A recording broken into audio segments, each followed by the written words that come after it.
Released by Rose Engine in 2022, Signalis is one of those games that crawls into your brain, kicks over a bunch of furniture, and just refuses to leave. On the surface, it's a throwback survival horror game with fixed-ish cameras, tank-adjacent controls, limited ammo, creepy facilities, and all that PS1-scented goodness. Underneath, it's a mess of dreams, trauma, memory, fascism, and gay robot misery. You play as an LSTR unit named Elster, making your way through decaying bases and fleshy hellscapes looking for someone that she made a promise to. The problem is, the game is constantly blurring the lines between dream and reality so hard that it feels like you're concussed. A lot of what happens, it really only clicks if you dig through notes and diaries and environmental hits, and even then it's still kind of a mess. So that's what this video is going to be. I'm going to walk through one coherent interpretation of the story of Signalis, the world, Ariane, Esther, the loops, the sickness, the ending, and we'll see where we're at afterwards. My interpretation of the story is not necessarily the only interpretation of the story, so if you have another theory that you're married to, drop it in the comments and we'll talk about it. And obviously massive spoilers ahead, so if you haven't played the game yet, go do that, or at least watch a full playthrough. I'm not going to be recreating the whole experience of playing the game, I'm just an idiot with a corkboard and some red string. Alright, so let's talk about space fascism and cosmic lesbian heartbreak.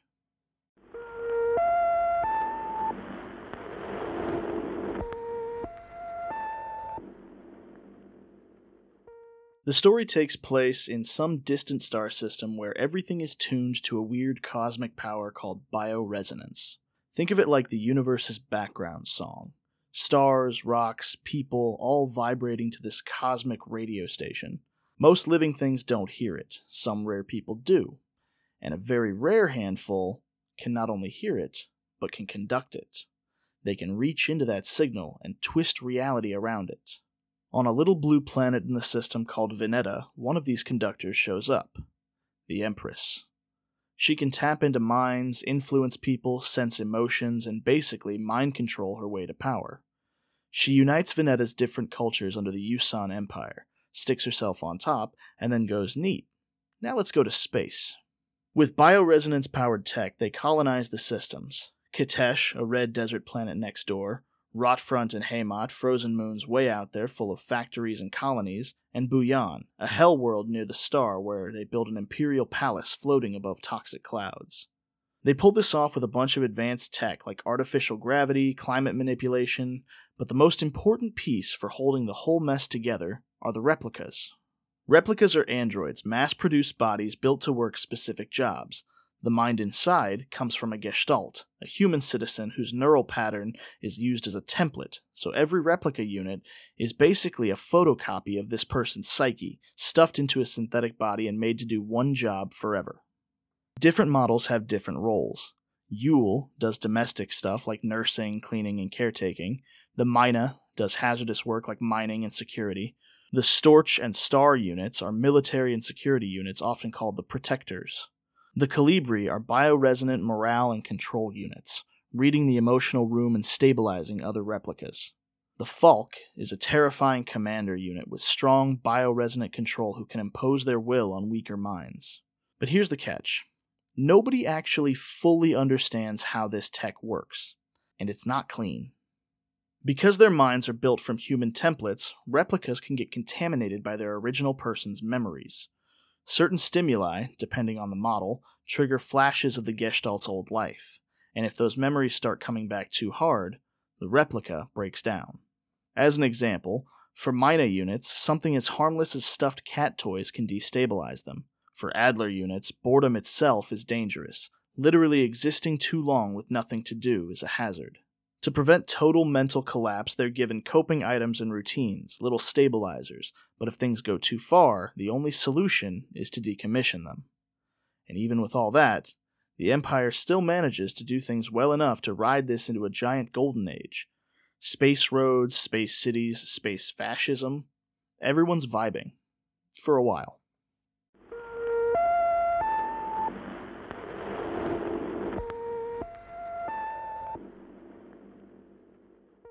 Inevitably, someone looks at the Yusan Empire and goes, well, what if we didn't? On Haymat, Haymat? Haymat. Haymat. A group of rebels starts up and eventually evolves into what they call the Yusan Nation. They use the Empire's own tech, including replicas, against them. The Nation isn't exactly the good guys, though.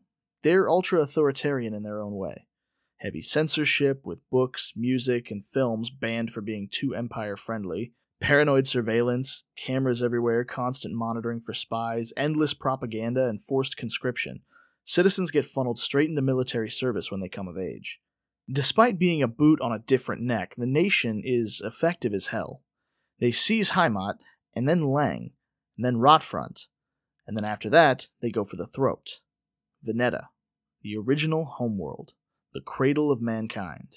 The war is brutal. Cities are bombed into dust, tons of civilian deaths, the whole package.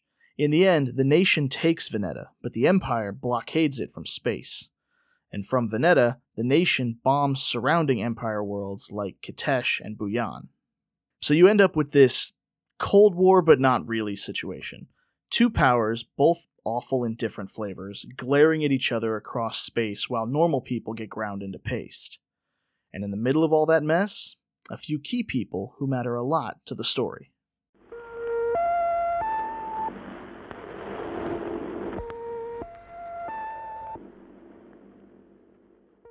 One of the Nation's soldiers in the Veneta campaign is Lilith E2. She's tough, adaptable, good in long-term survival situations. She's the type of person you drop into a nightmare, and she just quietly refuses to die. She's so effective that they use her mind as the template for the LSTR replica line. LSTR units are built for long-term isolation missions, scouts, deep space assignments, all the you're gonna be alone for a long time, try not to go insane type stuff. They inherit Lilith's stoic, solitary nature, perfect for horror protagonists and deeply unhealthy relationships. During the war, Lilith grows close to another soldier in her unit, Alina Sio. They're tight enough that long after the war, Lilith keeps a photo of the two of them together. After her service, Lilith moves to Rotfront and opens a bookstore and has twin daughters, Issa and Eri, which is short for Isolde and Erika. So now we've got Lilith, the war vet and the LSTR template, Alina, her friend in the photo, the twins, which are a future misery, and the bookstore, which becomes important later. And nearby, there's also a girl named Ariane Young. Ariane grew up with her mother on a remote radio station on Rotfront's surface, far from the Nation's usual chokehold, so she gets away with being weird. She's into painting, music, stories, all the stuff that the regime side-eyes. Her aunt eventually insists that she move into the colony proper for normal schooling, and surprise, it sucks. She doesn't fit in, she gets bullied, and the only good part of her life becomes her friendship with the E2 family. Then the twins get conscripted. Then they die. The bookstore hangs their photos with black ribbons, and Ariane's basically alone again. At some point, she finds that old war photo of Lilith and Alina, and she realizes that she looks freakishly similar to Alina. Her own mother remarks how wild that is. Ariane starts obsessing over what Alina's life must have been like, and how it had to be better than her own. She finishes her compulsory military service, miserable, suffocated, and desperate to escape the Nation entirely. Her next assignment is supposed to be Sierpinski 23 on Leng, but she says absolutely not, and instead volunteers for the Penrose program. The Penrose program is basically, congratulations, you've been chosen to be shot into the void in a tin can and look for habitable worlds. If you die alone in space, that's between you and God. Ariane signs up because of the isolation. She wants somewhere that she can finally be herself, paint, listen to music, indulge in her band interests in peace. Thanks to her radio experience, she's accepted. She boards the Penrose 512, accompanied by a single replica, an LSTR unit. Our girl, Elster.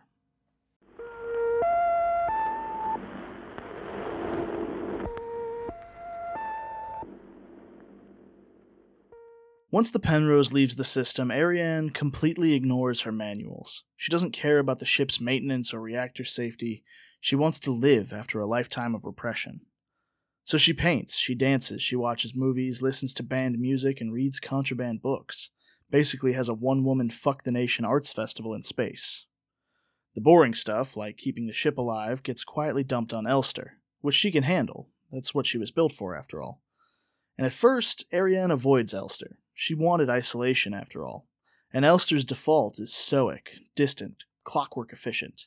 But as the cycles drag on, the sameness gets unbearable. Ariane eventually starts talking to Elster. Small stuff at first. She notices Elster's accent from Veneta, the same as the E2 twins. She tweaks the ship's clock in order to match a Veneta-length day so that it's more comfortable for Elster. They start watching movies together, sharing music, looking at old war photos. And all of this is flagged in the LSTR manuals as absolutely do not do this. It will trigger Gestalt memories and cause breakdowns. Ariane never reads the manual. She just wants connection.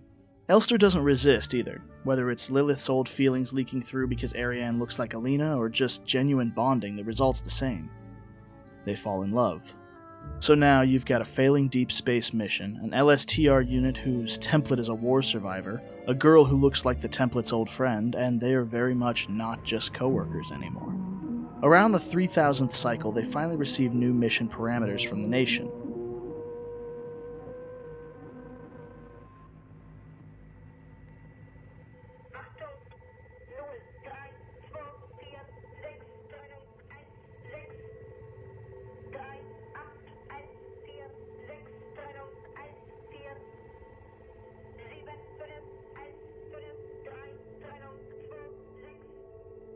Congratulations, comrade. You've survived 3,000 cycles, reaching the final phase of the Penrose program.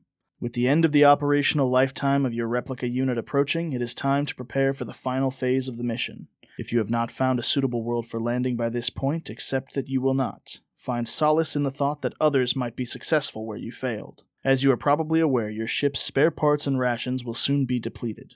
Life support systems and reactor shielding will soon begin to fail, and radiation may begin to leak from the cooling system.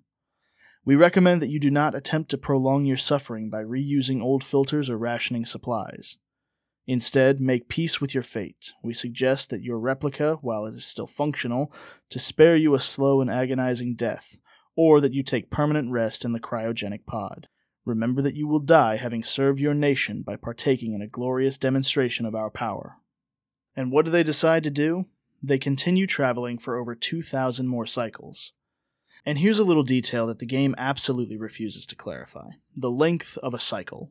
We know that a cycle is one standard rotation of whatever planet you're on, and the ship is set to Veneta. Ariane changed the ship's internal clock early on to mimic a Venetan day, so that both of them could live on something resembling a normal schedule. Cool, great. Except the game never tells you how long a Venetan day is. Could be 5 hours, could be 30, could be that this planet takes 2 weeks to spin once just because God hates us. So when the story says that they've hit cycle 3000 and then continue on for another 2,000 plus cycles as the radiation eats them alive, that number means a lot, but it also means absolutely nothing. They could have been suffering for 13.7 years if a Venetan day is similar to Earth length, or for decades if Earth rotates slower, or the cosmic horror jackpot where it's so long it barely makes sense to count anymore. The point is that the game deliberately keeps you in the dark. You know it was a long time, long enough to break any normal person, long enough for Ariane's mind and body to rot, long enough for Elster's template to destabilize and reboot over and over and over again. But the exact duration, it's completely ambiguous. It's utterly unknowable. It's a big cosmic don't worry about it. Which somehow makes it worse, but we deal. A fixed number would give you some closure, but the ambiguity lets your brain invent the bleakest possible version. Over this time, Ariane gets progressively more destroyed, physically and mentally. Eventually, she asks Elster to end it, to fulfill that mercy killing that the Orders recommended. Ordinarily, an LSTR unit would be capable of that. They're built for brutal, isolated decisions. But this is not an ordinary LSTR anymore. This one is in love. Between her bond with Ariane and whatever's waking up from Lilith's template, especially with Ariane looking like Alina, Elster refuses. She can't do it. She keeps putting it off. In the end, Elster dies first, without ever keeping her promise. Ariane is left alone again in a broken ship, terminally ill and too emotionally wrecked to end her own suffering. So she crawls into the cryopod and starts a weird cycle of sleep and waking, not really living, not really dying, just stuck. And that is where this story goes off the rails in the best way.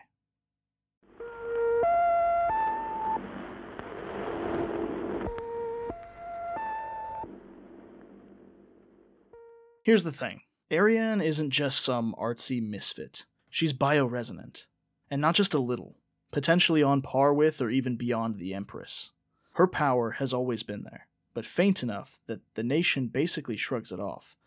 The only person who seems to really sense it is an undercover Empire spy on Rotfront, who leaves around the same time that Ariane does. Now she's alone, dying, trapped in a failing ship, her mind shredded by isolation and grief. That's when her bioresonance spikes. Instead of just going quietly into the void, her mind and this universal song fuse into a dream world, constructed reality made out of her memories from Rotfront, the Penrose, the radio station, her fears, her traumas, the cancer, the loneliness, and possibly even the members of others she's passively tapped into via the bioresonance. One of these places is Nowhere, a disgustingly fleshy labyrinth that feels like a physical metaphor for her cancer and mental decay. Another is a full recreation of the Sierpinski 23 mining facility, with replicas and gestalts seemingly living their day-to-day lives. The creepy part? Ariane has never actually been there in person. So how the hell is Sierpinski in her dream world? Well, there's two options. One is she just imagines it fully from fragmented information and assumption, or two, the much cooler option, her bioresonance is strong enough to pick up the memories and dreams of the actual people at Sierpinski, and uses that data to build a functioning replica of the place, complete with copies of its inhabitants. Either way, Ariane's mind, hooked into this cosmic broadband, builds this looping nightmare of interconnected spaces. And walking through it? Elster. Some version of Elster, imprinted with this need to find someone important and fulfill a promise. But at first, she doesn't even remember who that someone is. Instead of looking for Ariane, she's fixated on Alina Sio, likely thanks to Lilith's buried memories and Ariane's own obsession with Alina blurring the wires. So in this constructed dream world, Elster wakes up on the Penrose, passes through a square stone gate, drops into a recreation of Ariane's radio room, then falls into the Sierpinski mining facility, then deeper into Nowhere, and eventually loops back to the Penrose again. And every time she runs the loop, she fails. She dies. She gives up. She gets reset. But her previous bodies don't vanish. You can see them, broken Elsters propped up in different places, physical reminders that this isn't the first time. Meanwhile, one of the Sierpinski replicas, Adler, starts noticing that something's wrong. He experiences déjà vu, remembers events that never happened, and has flashes of encounters with an LSTR unit and a white-haired girl despite having no record of them. He slowly realizes that he's remembering crumbs from previous cycles, that he's stuck in a loop, and that realization breaks him. At some point, the Sierpinski commander, Falk, is lured down into the depths, possibly by Adler, and crosses the same stone gate that Elster uses. She ends up on the Penrose and receives a flood of Elster's memories all at once. Unlike Elster, who gains clarity from remembering, Falk gets shredded. She feels Elster's love for Ariane and her own responsibilities and identity at the same time, two complete sets of memories trying to occupy one mind. She collapses, gets sick, and effectively abandons her role. With Falk bedridden and Adler destabilizing, Sierpinski starts falling apart.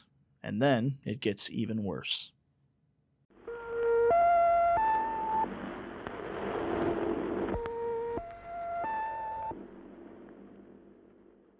A mysterious illness spreads through the facility. Both gestalts and replicas start going down. Symptoms kick off as nausea, headaches, dehydration, and then escalate. Cognitive decline, skin peeling, bodies literally dissolving in the case of gestalts, leaving only shadowy stains on the walls and floors. Replicas react differently. Their bodies don't dissolve, they rot, they twist.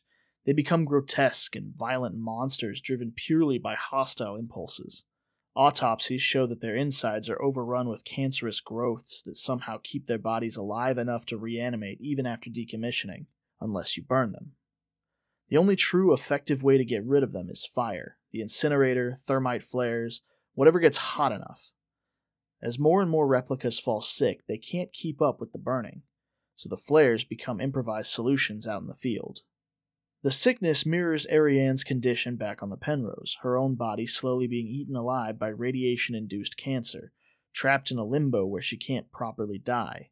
It's like her suffering is leaking into the dream and corrupting everything. Adler, seeing all this, the loops, the sickness, Falk's collapse, concludes that Elster's repeated journeys through the facility are literally breaking reality, that the loops themselves are tearing the world apart. And in a way, he's not wrong, because if Elster ever succeeds, if she reaches Ariane and keeps her promise, the entire dream construct collapses. Ariane's done, the world goes with her. Adler decides he cannot let this happen, so from his perspective, he becomes the villain out of necessity, vowing to stop Elster any way he can.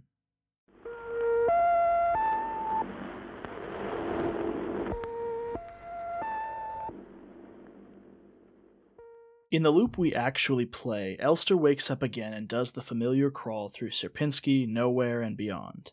But now, with monsters everywhere, Falk out of commission, Adler actively trying to kill her, and the dream itself in mid-collapse. We also meet Issa, Lilith's daughter, now placed into the dream world. She's searching for her twin Ari. Issa never actually served at Sierpinski in life, so her being here is another Ariane memory insertion, more emotional than logical. Adler doesn't recognize her, but quickly associates her presence with Elster's looping and tries to kill her too. Issa survives long enough to fight a horrific chimera with Elster's help in Nowhere. She's still stubborn about doing things alone, so they part ways. Eventually, Issa realizes her sister is truly dead and dissolves into nothing, another casualty of the sickness. Elster, meanwhile, reaches a submerged, ruined version of the Penrose and tries to force her way in, tearing her arm off and trashing her body in the process.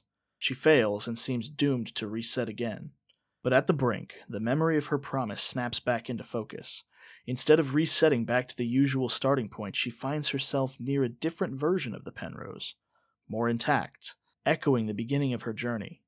Inside, she finds one of her own corpses slumped over the cryopod. She cannibalizes parts from her own body and sets off again. This time, Sierpinski and Rotfront are even more overtaken by fleshy growths spreading from nowhere. The dream is rotting.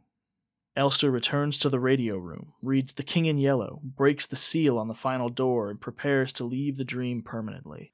But there are two bosses left to deal with. First, Falk, now a full-on horror show, and convinced nothing good can come from Elster reaching Ariane. She attacks Elster, who kills her by essentially turning her into a pincushion with spears. Next is Adler, warped by sickness and desperate to stop her at the gate. He makes one last plea and then stabs her in the face. Elster shoots him and steps over his dying body. All that's left is the Penrose and whatever ending you've earned.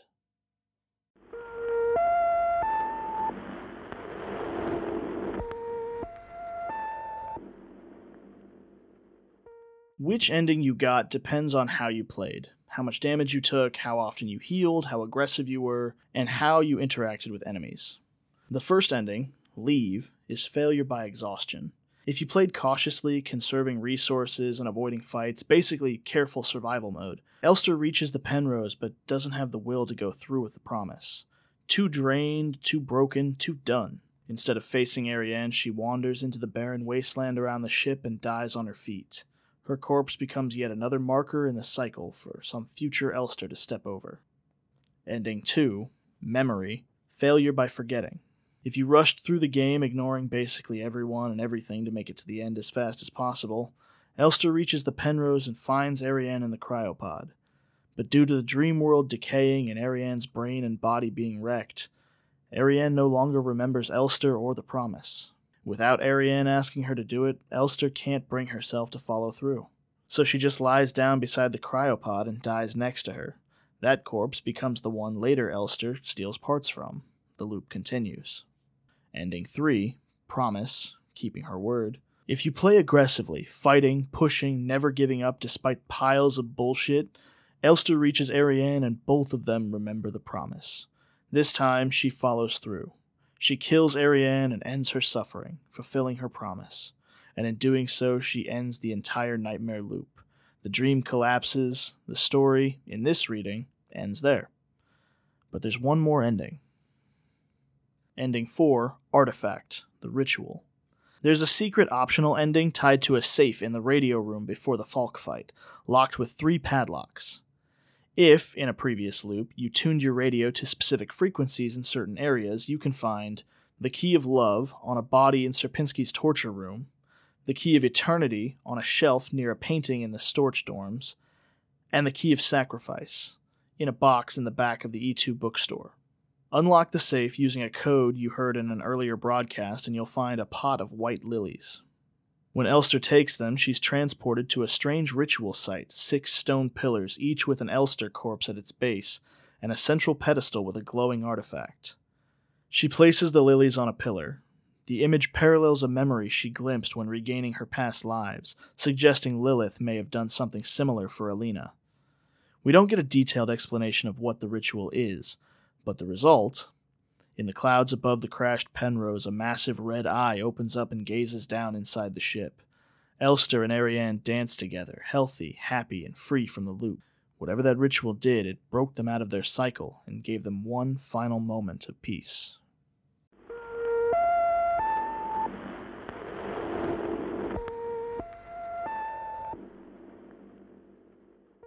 Everything I've laid out here is one reading of the story.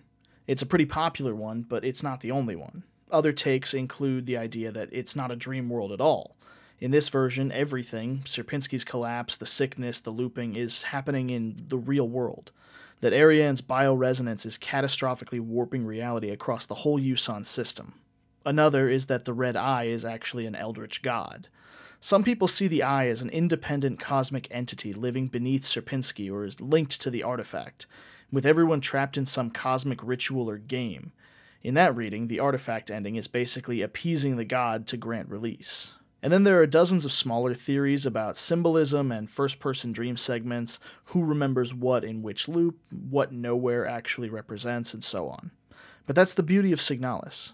Everyone plays the same game, everyone sees the same scenes, but everyone walks away with slightly different answers about what it all means.